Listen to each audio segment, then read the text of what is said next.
Me presento ante ustedes. Soy el doctor Francis Ellis Becerra, médico internista. Cuento con un doctorado en investigación clínica y translacional. Soy docente de la Facultad de Medicina de dicha universidad. Soy miembro adscrito de la Sociedad Peruana de Medicina Interna, Imagen Institucional de UPAO. Miembro del Comité de Educación del Colegio Médico de Trujillo. Expresidente del Colegio Médico de Trujillo. Maestría con mención en Medicina en UPAO. Un máster en Dirección y Gestión Sanitaria por la Universidad de España, y cuento con diplomado en Auditoría Médica, Ecografía, Dirección y Gestión Sanitaria, Salud Ocupacional por la Universidad Nacional de Trujillo. Al igual que un fellow en la universidad, en el Hospital Universitario de México, en el Servicio de Endocrinología y Reumatología.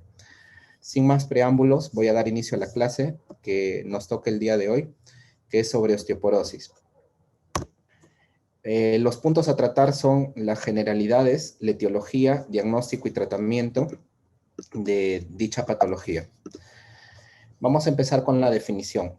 La definición, según la OMS, lo define como una enfermedad sistémica esquelética difusa que tiene dos características principales: la disminución de la masa ósea y un deterioro de la estructura del tejido óseo, lo cual va a conllevar, obviamente, a que haya mayor riesgo de fracturas.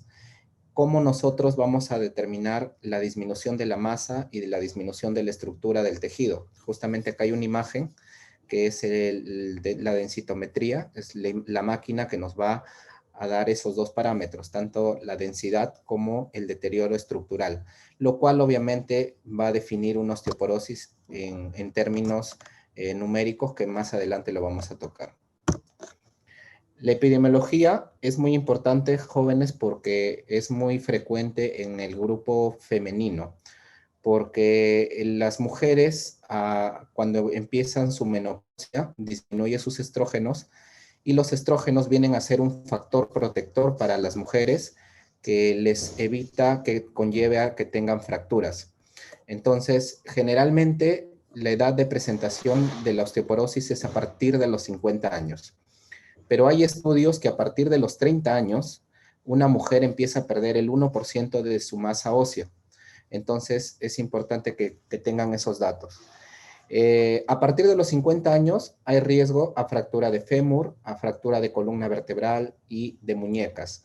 Son las tres fracturas más frecuentes que se puede ocurrir en una mujer a partir de los 50 años. Dentro de las cuales las fracturas de fémur y las fracturas tanto de muñeca son las que más frecuentemente se han asociado a este tipo de pacientes. En hombres es casi infrecuente, pero en hombres la edad de presentación va a partir de los 60 a 70 años. Es muy distinto a la edad de presentación de mujeres. Es otro dato que tienen que tener muy en cuenta. ¿Ya? Hasta acá, ¿alguna pregunta? Liz Verónica Vela. ¿Hasta acá alguna pregunta? ¿No se le escucha, alumna? Sí, doctor, todo bien, está entendido. Disculpe, he tenido que apagar mi cámara por problemas de internet, pero ya yo lo he resuelto. Muy bien. Leonardo Rabanal, ¿hasta acá alguna duda? Hasta el momento todo claro. Leonardo. No, doctor, todo entendido. Ya, si has entendido, dime en la edad de presentación cuál es más frecuente en varones. ¿Me escucha, doctor? Si me has entendido, ¿cuál es la edad más frecuente de presentación en varones? Hola. Hola, Leonardo, ¿me escuchas? De 50 años para arriba. ¿Qué dice Oriana? ¿Estás de acuerdo con tu compañero? De los 60 a 70 años. Muy bien. De 60 años para más. Muy bien. Ya, continuamos. Hola, doctor. Sí, te escuché, Leonardo. Ya.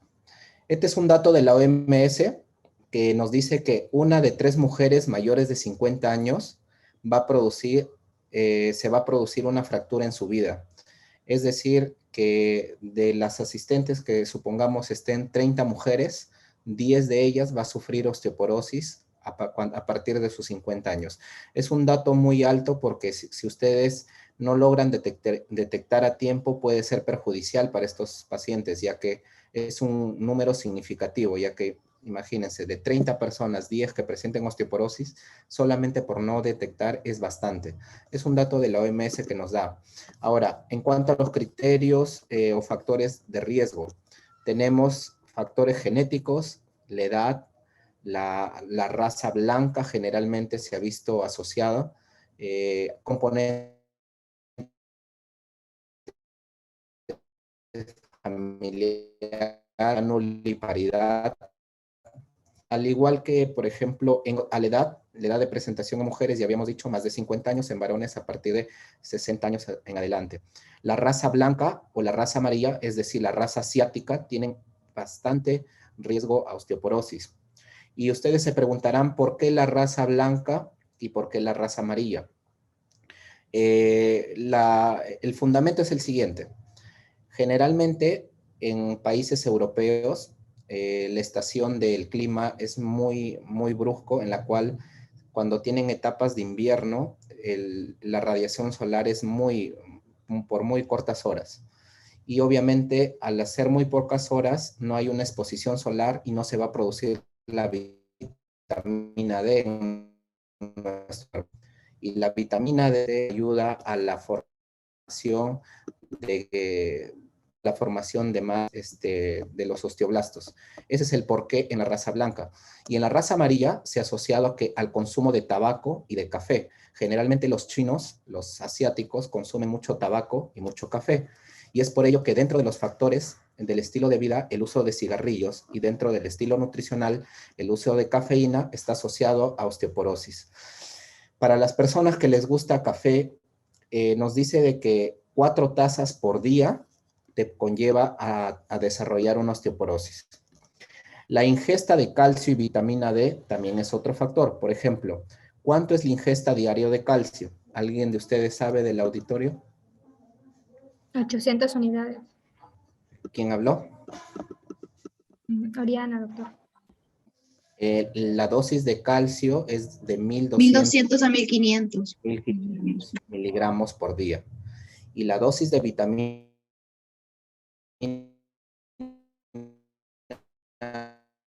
D es mayor. A diferencia de otras patologías, por ejemplo, ustedes habrán visto, si es que ya han tocado la parte de cirugía, pancreatitis, una de las causas más frecuentes.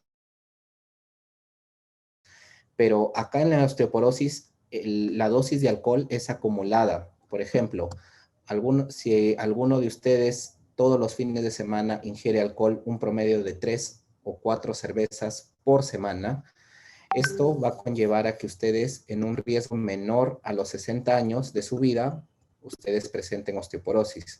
Es decir, la cantidad acumulada de alcohol va a conllevar a que ustedes tengan esa pérdida ósea.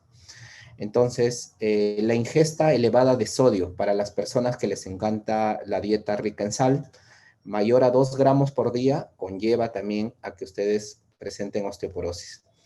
La desnutrición es otro factor, obviamente, el índice de peso, índice de masa corporal menos de 18.4, es decir, desnutridos, tienen mayor riesgo a que tengan osteoporosis.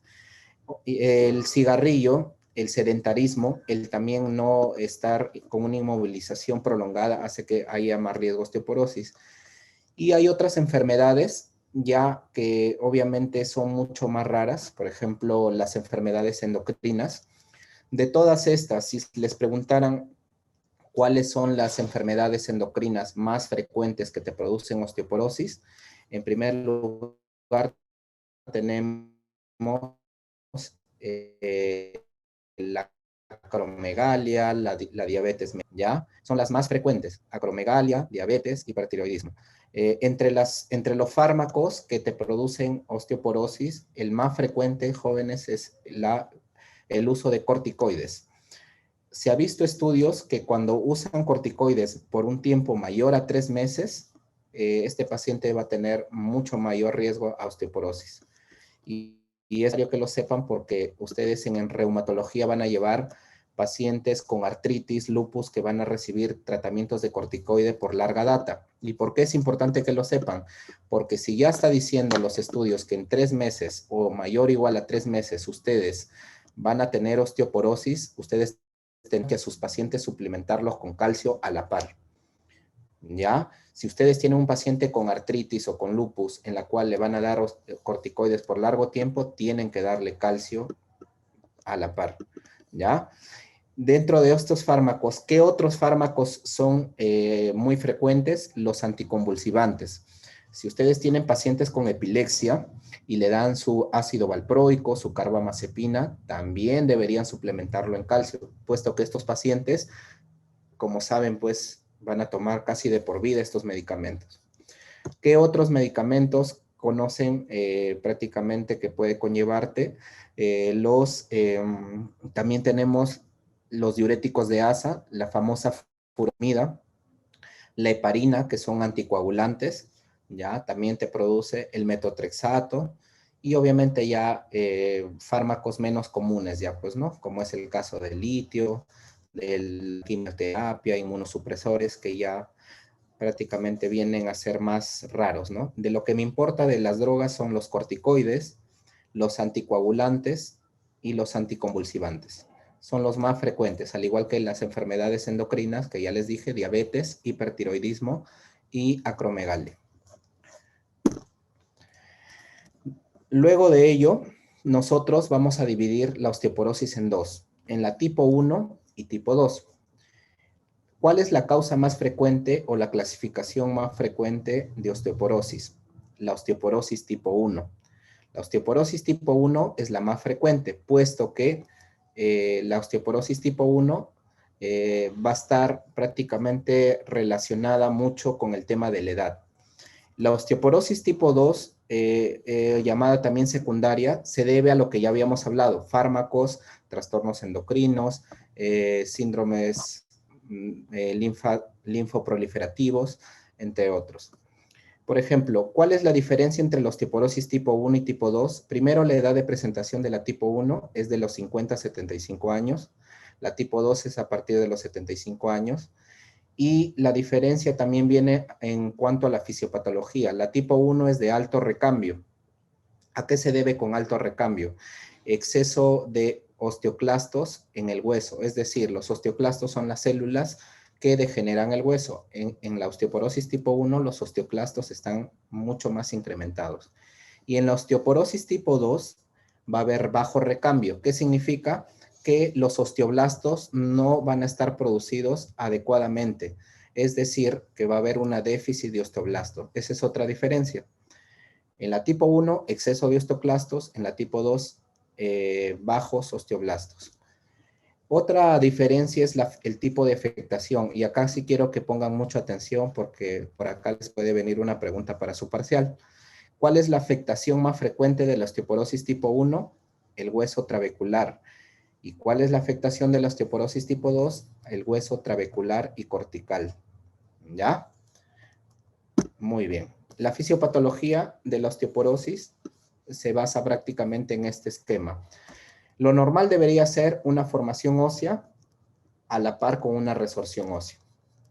Cuando hay osteoporosis hay una inversión. Y esta inversión lo vamos a ver en este cuadro. Esta imagen que ustedes ven acá es un hueso, ¿ya? En la cual esta imagen que ven acá es el osteoclasto. El osteoclasto, cuando un proceso no hay osteoporosis, generalmente cuando ya uno tiene más de 50 años, en el caso de las mujeres, se adhiere al hueso y va a producir esta depresión, porque va a producir resorción ósea. Entonces, el osteoblasto, que son las células formadoras de hueso, va a cubrir esta resorción que va a producir el osteoclasto. Entonces, al cubrir la resorción, el hueso prácticamente va a generar su matriz ósea y va a prácticamente a compensar dicho espacio. ¿Y qué pasa en la osteoporosis? Como ustedes ven, hay mayor producción de osteoclastos. Esta mayor producción de osteoclastos produce mayores inversiones, como acá ven. Por ende, los osteoblastos van a estar más incrementados para que cubran esas inversiones, pero a pesar de que cubre estas inversiones, como los osteoclastos vienen a ser en mayor número, ya no va a quedar igual. Es decir, en la fisiopatología, la principal célula encargada de degeneración del hueso, y eso siempre les digo a los alumnos, es como un Pac-Man, si en algún momento ustedes han jugado, el Pac-Man viene a ser esta célula roja, que viene a ser los osteoclastos, que come o carcome los huesos. ¿Ya? Entonces, en la parte clínica, ¿qué es lo que les va a llamar la atención? Como habíamos dicho, estos pacientes tienden a desarrollar resorción en la columna vertebral. Si ustedes ven acá la columna vertebral joven de una persona, de una mujer que obviamente está con toda su curvatura normal, ya empieza a ver resorción ósea y a degenerarse. Y clínicamente vamos a ver disminución de tamaño. Por ejemplo, acá tenemos una columna con osteoporosis moderada y una columna con osteoporosis severa. Ustedes, si en algún momento en su vida han visto a sus abuelos, a sus tíos o algún vecino, en la cual obviamente lo ven como coloquialmente llamamos jorobados, es justamente por la osteoporosis que degenera su columna y hace que pierda el tamaño.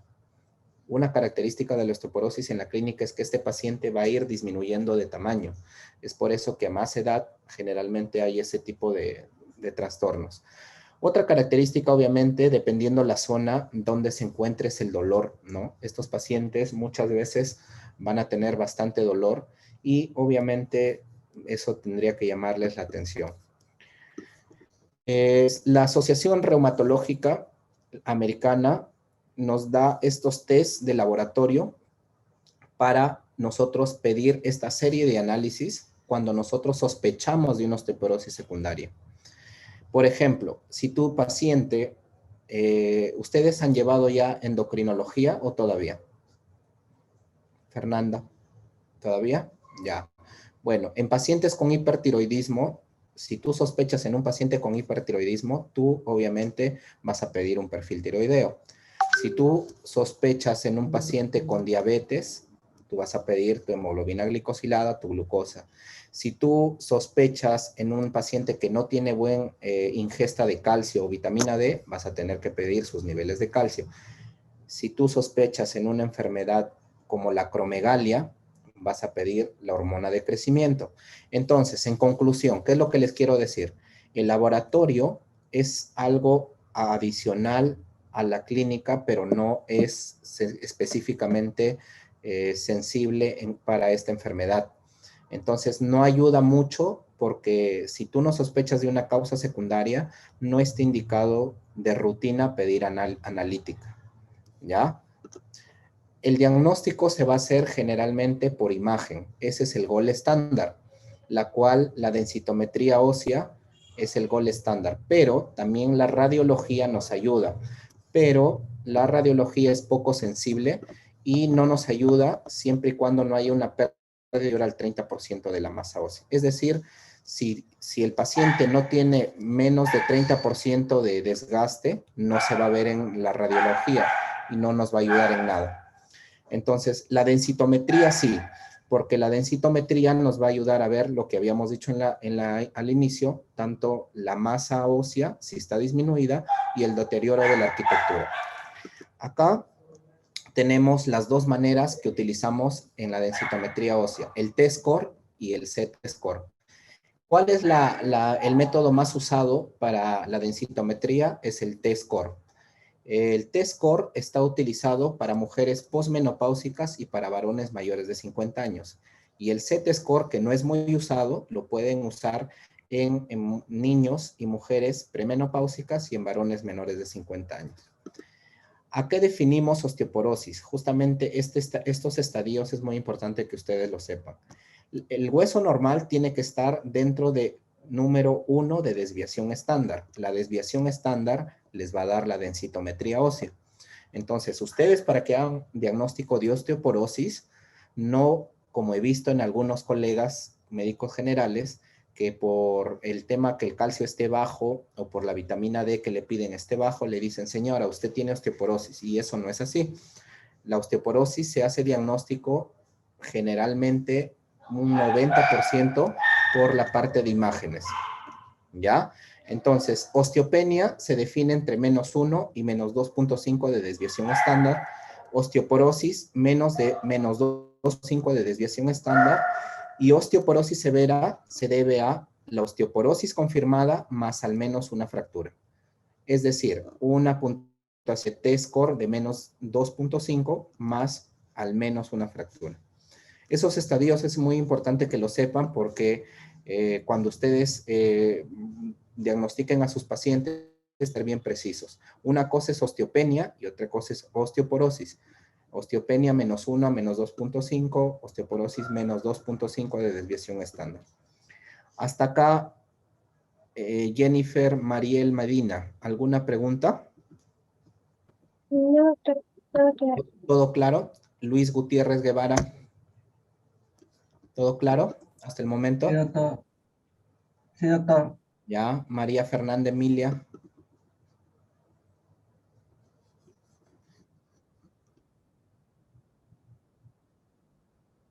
Ya, la osteoporosis, su puntuación es T-score menos 2.5 de desviación estándar. Antenor, ¿alguna duda? No, doctor, todo claro. Ya. Si te ha quedado todo claro, dime, ¿la radiografía sirve o no sirve para la osteoporosis? Sí, sí también influye. Ya. ¿Con cuánto por ciento tiene que ser para que te sirva?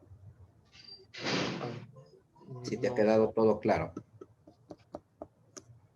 Porque ya lo acabo de decir. ¿Sabes o no sabes? no recuerdo esa parte. Ya, muy bien. Por si acaso, en las clases también están siendo evaluados, ¿ah? Esta lista se le va a dar a su coordinador y al final van a tener una nota también en teorías, por si acaso. Ya, bueno, es a partir del 30% Antenor. Gracias, doctor. ¿Ya? Tienes que estar más atento. Entonces, nosotros, ¿cómo evaluamos el riesgo de fracturas? Tenemos el famoso FRAX, que es una calculadora que lo podemos descargar en nuestra app y obviamente nos ayuda bastante para determinar el riesgo a 10 años de los pacientes que tengan osteoporosis. Como ya había dicho, la densitometría tiene alta especificidad y baja sensibilidad para fracturas. Y dentro de las herramientas que nosotros usamos como médicos, les invito a que lo descarguen, el FRAX, para que ustedes mismos puedan hacer su riesgo de estimación de fracturas para ya sea sus abuelos, sus padres o algún familiar, y obviamente ya sepan cuánto es el riesgo de fracturas que van a tener. Tenemos otros herramientas como el Garban, el QuickFracture, pero el que más usamos es el FRAX. Y este es el FRAX. El FRAX se usa a partir de los 40 años, chicos, ¿ya? Se usa a partir de los 40 años y es una calculadora que, como ven, te da a que ingreses el sexo, el peso, la estatura, si hubo fracturas previas, cuánto de densitometría por el T-score. Ojo, el FRAX sirve cuando ustedes hacen su densitometría ósea. Si no, no sirve, porque te pide el T-score, cuánto de puntuación te ha salido. Si ustedes no tienen la densitometría, no pueden hacer FRAX. Entonces, ¿para qué sirve el FRAX? Para la probabilidad de que la paciente sufra fractura en los 10 años próximos, y tiene dos parámetros. Si el paciente va a tener riesgo a qué tipo de fracturas osteoporóticas y a fracturas de cadera. Al hablar de mayor fracturas osteoporóticas, hablamos de columna, de muñecas, de otras articulaciones. Por ejemplo, esta paciente tiene 68 años y está en un T-score de -2. Como ya hemos dicho, -2, César Martín Casas. Si ya hemos dicho que la definición de osteoporosis, -2, esta paciente según el T-score, ¿está en osteoporosis o no? ¿O en qué estaría? César Martín Casas, portero. Osteoporosis, pero ¿Qué estaría si está en sí, menos? osteoporosis. ¿Estás de acuerdo? Claudia Pérez. ¿En osteopenia? En osteopenia. Exacto, en osteopenia. Habíamos dicho que osteoporosis es menos 2.5 en adelante. ¿Y osteopenia de cuánto es? A ver, ayúdame, Claudia, tú que has contestado. De 1 a 2.5. Exacto, así es, César, ¿ya? Está en osteopenia esta paciente. Si la paciente tuviera menos 3, César, tú mismo, ¿en qué está? Osteoporosis. La osteoporosis. Si el paciente estuviera en 0.8, ¿qué estaría? Osteopenia. Ah, no, en 0.8 es normal. Normal. Acuérdate que lo normal es hasta 1. De 1 hacia abajo es todo normal. Y justamente te voy a volver a poner para que nunca te olvides. Osteopenia es de menos 1 a menos 2.5. Osteoporosis es menos 2.5 en adelante y osteoporosis severa, osteoporosis más al menos una fractura. ¿Ya? ¿Estamos, César? Ya, perfecto. Entonces, como habíamos dicho, el FRAX nos hace el riesgo en que se encuentra nuestro paciente. Si está en menos 1, obviamente va a estar en el rango normal, tiene bajo riesgo. Si está entre menos 1 y menos 2.5, está en riesgo prácticamente de moderado, ¿ya? Y si está en menos de 2.5, está en riesgo alto.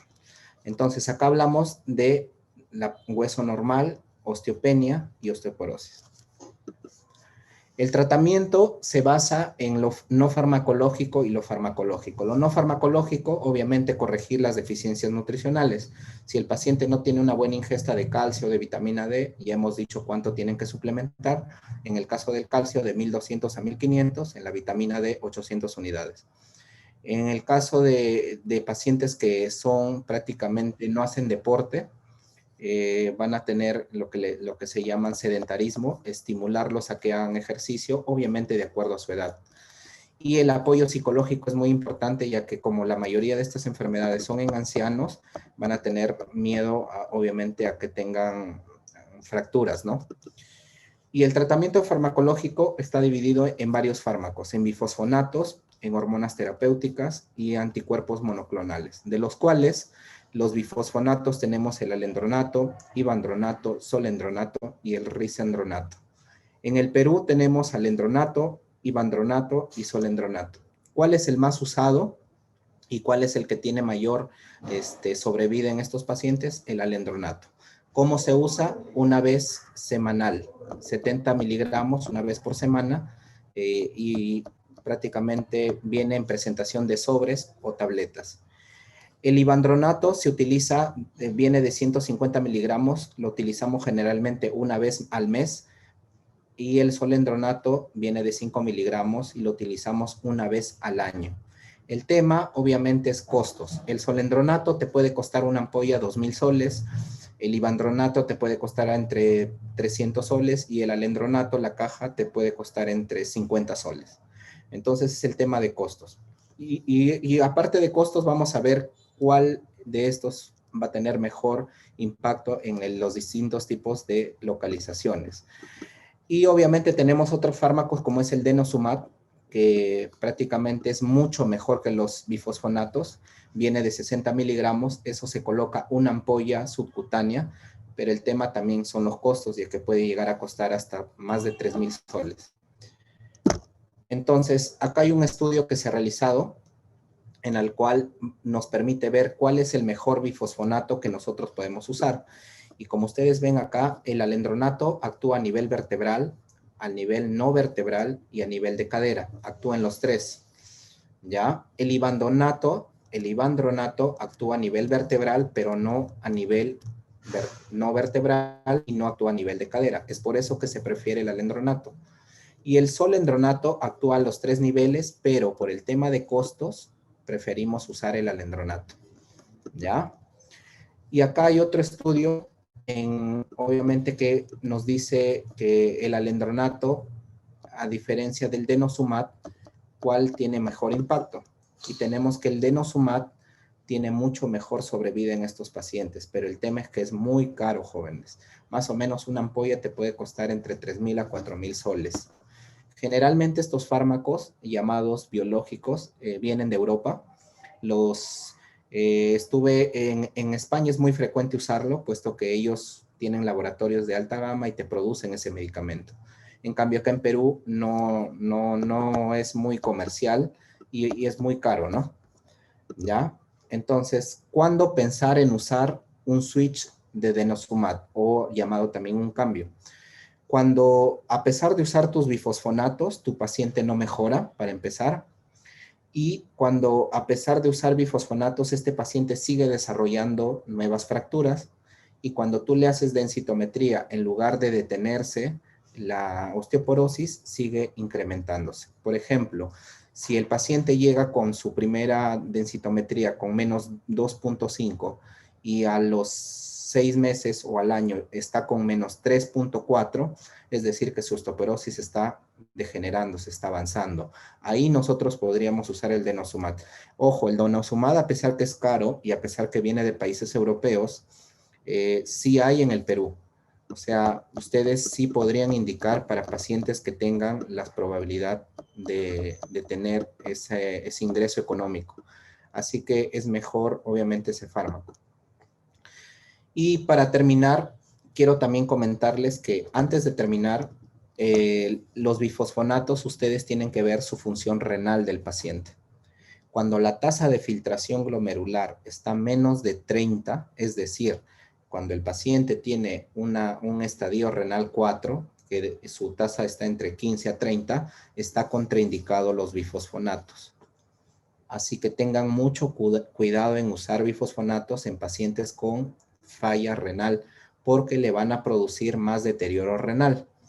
Es por eso que a veces preferimos usar el denosumab. Ahora, si ustedes me dicen, doctor, pero si yo me voy a mi serum y obviamente la gente va a ser de bajos recursos y usted me dice de que esto, si tienen falla renal, no puede usar, sencillamente ustedes podrían utilizar una dosis de vitamina D y calcio a la par, que le va a ayudar en la suplementación, más no en la degeneración de osteoporosis, y el que sí podrían utilizarlo de manera de emergente, por decirlo así, sería el alendronato. De todos estos, el alendronato es el menos lesivo para cuadros renales, y eso lo pueden utilizar una vez semanal. Se da, por ejemplo, una vez todos los lunes por mes, en un sobre al día, suficiente. Entonces, ese es el más inocuo, y generalmente les recomiendo, por experiencia personal, que utilicen su alendronato. Y si ustedes están en la parte privada y alguno de ustedes quiere ser reumatólogo o médico internista, como es mi caso, y hay pacientes que tienen dinero, también le pueden indicar su solendronato, que es una ampolla anual, y obviamente ya no van a estar con el tema de tomar todos los meses sus sobres de alendronato, y tranquilamente su paciente va a ir muy bien, ¿ya? Y si obviamente también tienen la posibilidad de usar el denosumab, en buena hora. Pero ojo, el denosumab se usa cada 6 meses por 3 años. Estamos hablando de que van a usar 6 ampollas, es decir, un promedio de 18,000 soles le va a costar su tratamiento de osteoporosis. Pero sí me ha pasado que he tenido pacientes que sí lo han podido pagar y ahorita parecen unas quinceañeras. Así que les digo ese dato porque las personas que he tratado con denosumab, que han podido, generalmente cuando estuve en la clínica internacional en Lima, hay pacientes que vienen de Miraflores, de San Isidro, prácticamente ellos no se hacen problemas y les va muy, muy bien. ¿Ya? Les doy ese dato para que si ustedes comparen el nivel económico de sus pacientes, ¿ya? Y obviamente, para terminar, La osteoporosis es una enfermedad crónica, debilitante, y obviamente la complicación más temida son sus fracturas. Y aunque no lo crean, jóvenes, la osteoporosis causa más impacto económico que la diabetes o cuadros crónicos como la hipertensión o enfermedades endocrinas, sino que la osteoporosis no son diagnosticadas y no es una prioridad en el sistema de salud. Pero si ustedes evalúan los índices en nuestros hospitales en el Perú, prácticamente la osteoporosis es más frecuente que la diabetes, más frecuente que la hipertensión, pero como no saben hacer el diagnóstico, el paciente nunca se entera, ya se entera cuando generalmente ya hay degeneración de sus articulaciones, cuando ya las dolencias son muy grandes, pero si ustedes a partir, como dijo ese dato, de los 30 años en adelante, pueden ir ya monitorizando un paciente, porque como saben, a partir de los 30 años una mujer pierde el 1% de su masa ósea. Es decir, que a los 50 años ya han perdido un 20% de su masa ósea. Si ustedes toman sus densitometrías, van a tener su diagnóstico y esta incidencia de enfermedad va a disminuir. Y eso sería todo, jóvenes. Hasta acá, ¿alguna pregunta? Doctor, sí, tengo una pregunta. Sí. En el caso si el paciente tuviera osteopenia, ¿tendría ¿Ya? que recetarle algo? No, ¿O simplemente... en osteopenia prácticamente tú vigilas los factores que pueda tener esta paciente. Supongamos tú le tomas un dosaje de calcio, de vitamina D para ver si obviamente está bien suplementada. Tú descartas alguna enfermedad como diabetes, hipertiroidismo, hipotiroidismo. Tú vas descartando causas. ¿Ya? Entonces no está indicado cuando un paciente tenga osteopenia tratamiento, jóvenes. ¿Ya?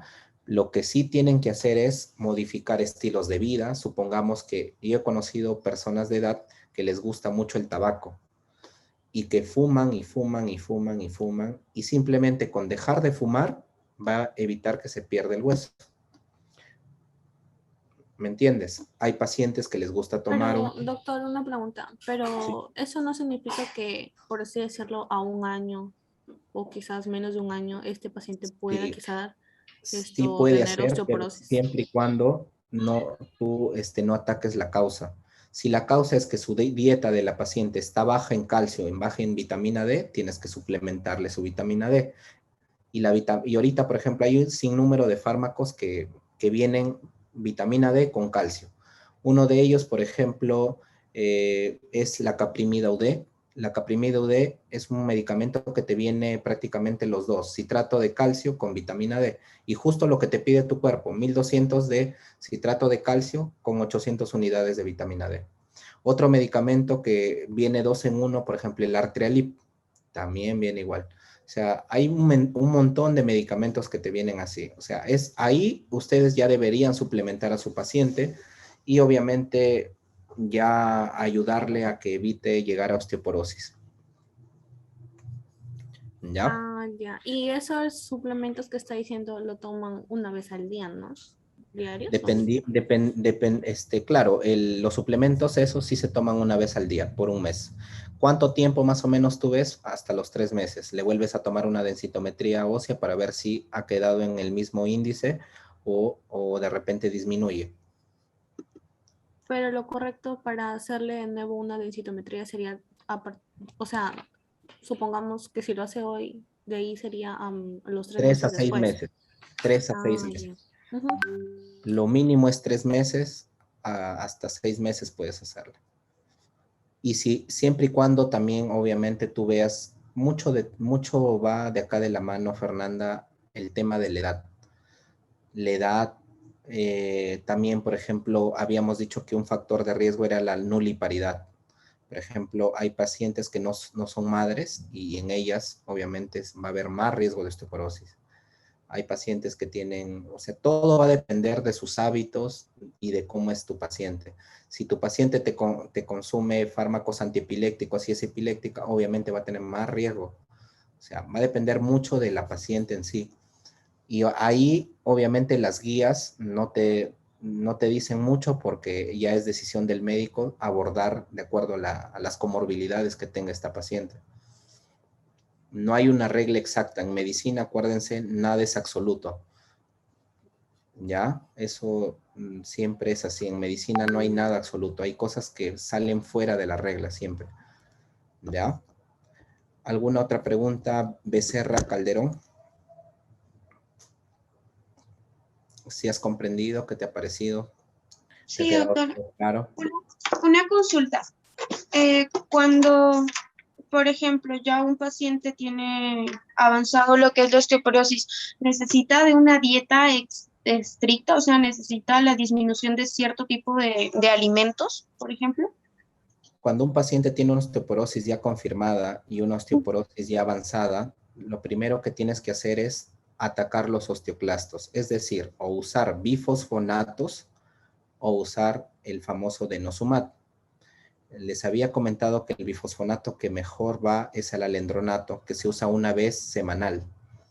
Y obviamente tienes que suplementarlo adicionalmente con los fármacos que dije hace un momento, su citrato de calcio más vitamina D, adicionalmente a su dieta, que tiene que estar bajo en sodio.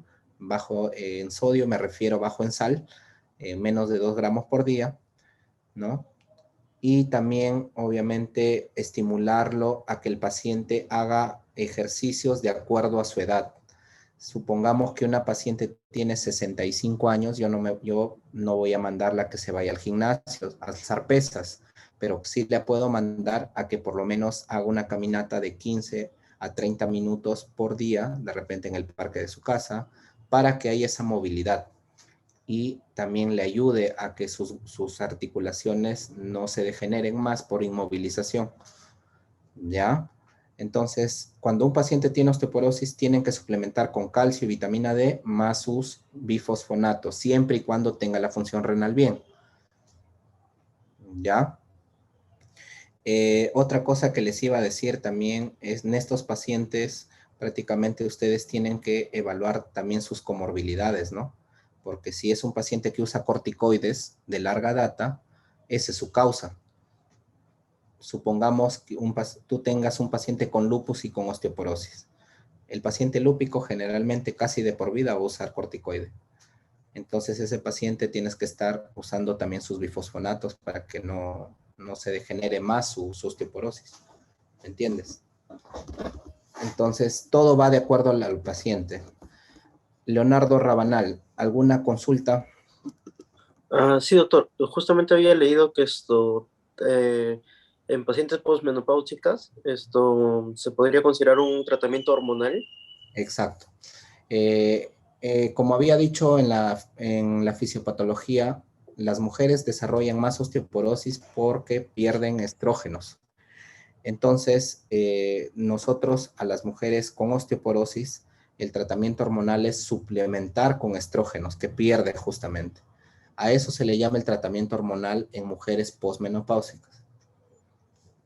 Ya, es muy, muy buena esa pregunta porque también ahí va de la mano de que su ginecólogo le suplemente con estrógenos. Jennifer Mariel, ¿alguna duda, consulta? No, doctor. No. Logré entender. Ya. Sí, disculpe por mi cámara, solo que se me ha ido la luz en mi casa. Yo tengo ahorita 26 alumnos, de los cuales quedaron, si no me equivoco, 29. Todavía no he terminado la clase y se ha tirado. A ellos les voy a considerar que no han estado por si acaso. ¿Ya? Porque la clase termina cuando el docente ya se despide, ¿no? Entonces no es cuando ya ustedes decidan. ¿Ya? Muy bien, entonces si no ha habido ninguna duda, jóvenes, creo que mañana también. ¿Sí? ¿Sí?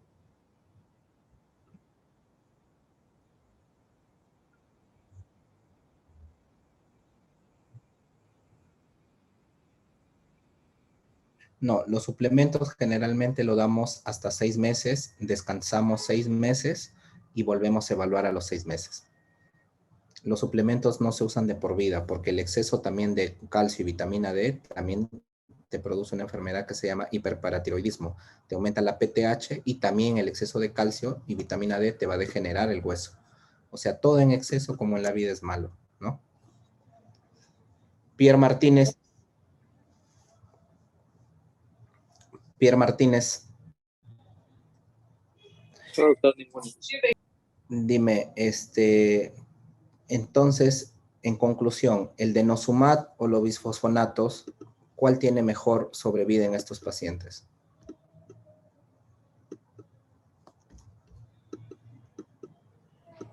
Bisfosfonato. Pierre Martínez. ¿Puede repetir? El denosumab o los bifosfonatos, ¿cuál de los dos en conclusión tiene mayor sobrevida? El denosumab, muy bien, Pierre. Otra cosa que olvidé decirles que el denosumab, la única alteración que se ha visto en este fármaco es la osteonecrosis de mandíbula, que es muy, muy raro, ¿eh? De 10,000 pacientes, uno. Yo he visto una en España cuando estuve por allá. Tuve la oportunidad de ver una osteonecrosis de mandíbula por denosumab. Es muy raro, pero tienen que saberlo porque puede ocurrir. ¿Ya? Si no hay ninguna duda más, espero que hayan entendido. Yo pienso que he sido Doctor, muy una última sintetizado. consulta, disculpe. ¿Sí? ¿Y se puede prevenir tipo la osteoporosis si es que a las mujeres posmenopáusicas se les da estrógenos, por así decirlo, o no? La osteoporosis se puede prevenir siempre y cuando, como te he dicho, Fernanda, tú detectes sus factores, qué es lo que le está causando, y ahí es donde tú te enfoques. Si es una paciente obesa de 60 años que no hace ejercicio, que prácticamente no se mueve, que tiene una dieta mala alimentación, tú tienes que enfocarte a modificar esos hábitos y obviamente el tema estrogénico va a ayudar, sí, pero principalmente tienes que abocarte a modificar estilos de vida. Eso es más que todo. ¿Ya? Por ejemplo, si tú tienes una persona, una tía, no sé, de 60 años, obesa, que come muchas frituras, lo primero que tendrías que decirle a tu familiar es que baje de peso, que deje esa dieta y que obviamente haga una movilización de acuerdo a su edad, ¿no? Un ejercicio de acuerdo a su edad y también ver en qué nivel está su tema estrogénico también, ¿no? Ver su dosaje de vitamina D, su calcio. Y todo en conjunto, todo es en conjunto, no es que solamente pido eso y ya. ¿Ya? Bueno, si no hay otra pregunta, el día de mañana tenemos 2 clases, que es miopatías y esclerosis sistémica. También va a ser a las 7 de la noche. Como son 2 clases, de repente vamos a demorar un poquito más, pero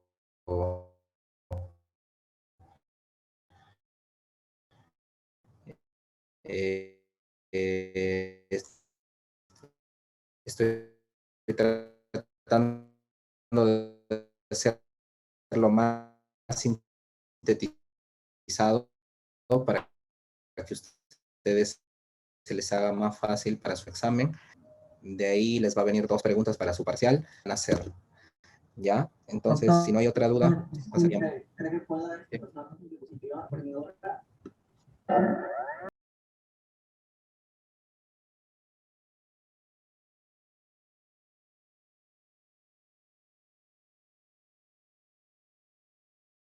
Les puedo pasar, pero es bastante. Entonces, por eso es que yo les recomiendo a mis alumnos que estén muy atentos porque de ahí salen sus preguntas para su examen. Y ya no vas a tener que leer casi nada del libro porque ahí está todo bien sintetizado. Por eso el día de mañana tendrían que estar bien atentos.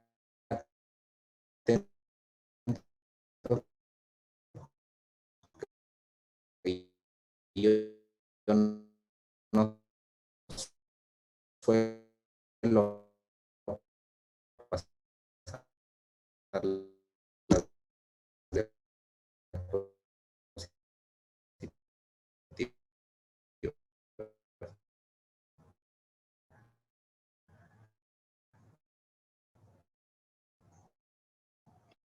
¿Ya?